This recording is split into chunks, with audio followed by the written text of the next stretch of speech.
So I've been using the house metaphor to describe how human consciousness develops over time. And it's really a bad metaphor, actually, because houses don't grow. Houses are designed. So, take it for what it's worth, but scrap it now. Because consciousness, it grows like a seed into an oak tree. So, like I said in the first video, it doesn't know where it's going when it's a seed, but it's sort of, it's all present in the seed.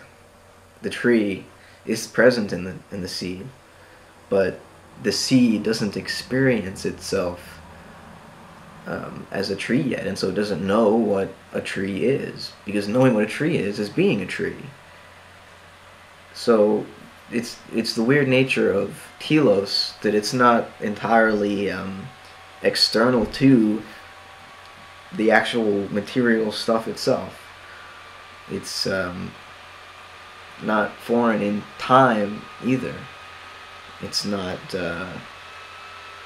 what was before the Big Bang, and it's not what's calling us forward into the future. It's it seems like an urge, but it's really a pull from the future. It's neither of these things, because it's just as much present right here now in what's always occurring as it ever was or ever will be. So every floor of the house, or every stage of the development and growth of a seedling into a fully developed tree, is connected to every other level. There's this the Tao of the pattern, if you will, the underlying force, but it's not you think there's an object and then energy is pushed into it and it moves, but no, the pen's energy too, and the pushing it's all related. So there's no force underlying anything,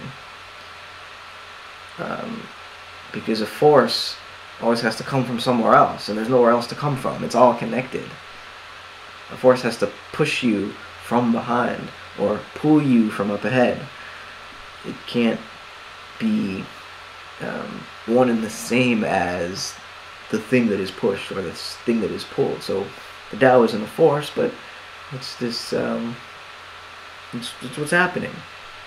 It's the flowering of nature, the flowering of language, because language is just a flower of nature. It's something that is part of nature that develops just like anything else. And so is consciousness. So is our actual awareness of a world. And so in this context, I wanted to bring up Jean Gebser, because he, the saying goes, ontogeny recapitulates phylogeny, or phylogeny recapitulates ontogeny. The actual development of the individual human being through their lives is recapitulated by the development of the entire human species state of consciousness over time, through history. So the human species as a whole is developing. We were once this nomadic people, and then we developed these intense tribal cultures, and then the first cities started to be built, and we started to develop these written texts that contained collective creation myths and stories of what the world is. When we had Homer in the early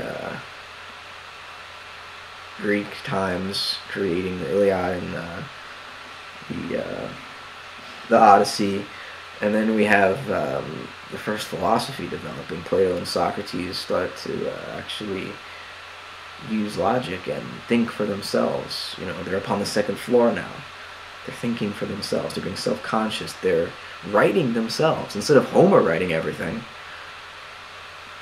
philosophers started writing themselves. I'm like, I'll figure it out. I don't need you to tell me. I don't need the gods. I have my pen and my paper.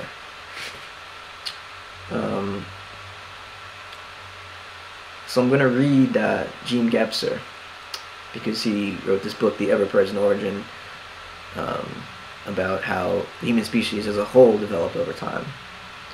And I'm going to quote it all from Wikipedia, because he's a very complex thinker, and if I'm going to mention his name at all, I at least want to make sure I get the information right. So most of this Wikipedia page is just quoted from him, so